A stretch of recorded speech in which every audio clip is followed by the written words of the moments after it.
Bonjour à tous, aujourd'hui, du coup, nouvelle journée. On fait pour ce matin l'ancienne Agora, du coup, qui est très très grande. Il reste pas mal de choses. Donc voilà, on va voir ce que ça donne.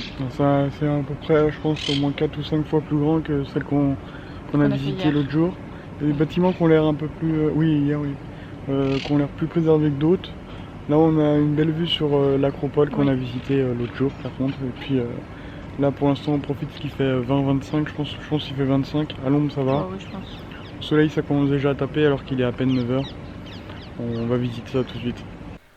Un joli plan nous attendait à l'entrée du site. Il nous permet de nous rendre compte à quoi ressemblait l'endroit à l'époque. On peut apercevoir sur la gauche la Stoa d'Attal. Le monument fut créé par Attal II vers 150 avant Jésus-Christ en remerciement de l'éducation qu'il avait reçue. La Stoa a été reconstruite à l'identique en s'appuyant sur des études archéologiques très précises de 1953 à 1956. Longue de 116 mètres et large de 20 mètres, le monument abrite aussi un musée qui a été inauguré en 1957.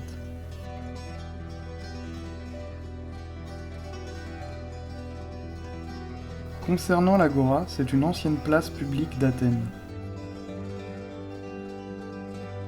Créée au VIe siècle, elle accueille les principaux bâtiments politiques et des édifices religieux ou juridiques.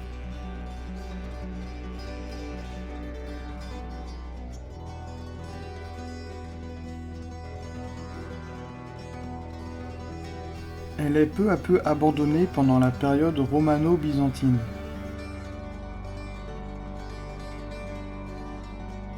À partir du XIXe siècle, elle fait l'objet de fouilles archéologiques et est aujourd'hui un important site touristique de la ville.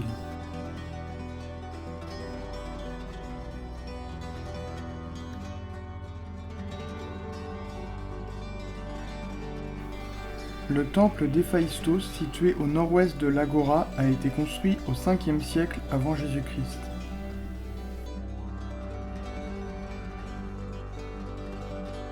Le monument est dédié au dieu de la métallurgie et à la déesse de la poterie. Il a ensuite longtemps servi d'église orthodoxe.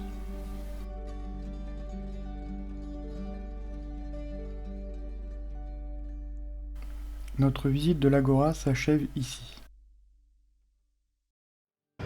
On vient de finir la visite là, de l'ancien Agora. Le temple qui est en bon état là, qu'on a visité l'an dernier quasiment, c'est le temple d'Héphaïstos. On est content d'avoir vu enfin un temple. Il est pas comme à l'époque, mais il est en bon état, quoi. Donc c'est cool. Maintenant on va aller faire le dernier monument du package qu'on a acheté. Puis on vous redit ça en arrivant là-bas. On vient d'arriver au second site qu'on fait là ce matin. Ça s'appelle Kyramekos, c'est ça? Kyramekos.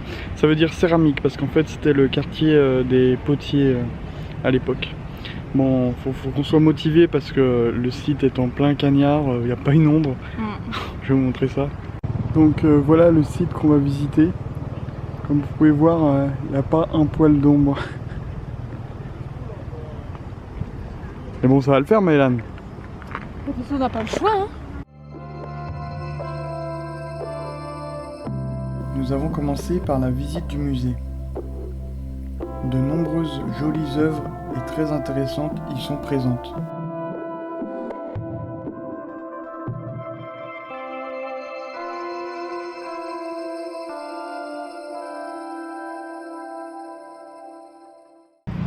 Bon, ce qui était cool, c'est qu'en arrivant, il y avait un musée.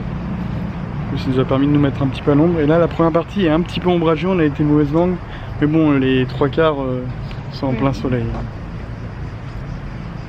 C'est pas grave.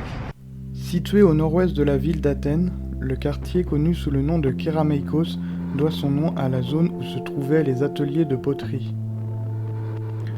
Dans le quartier se trouve la plus grande nécropole de toute la Grèce.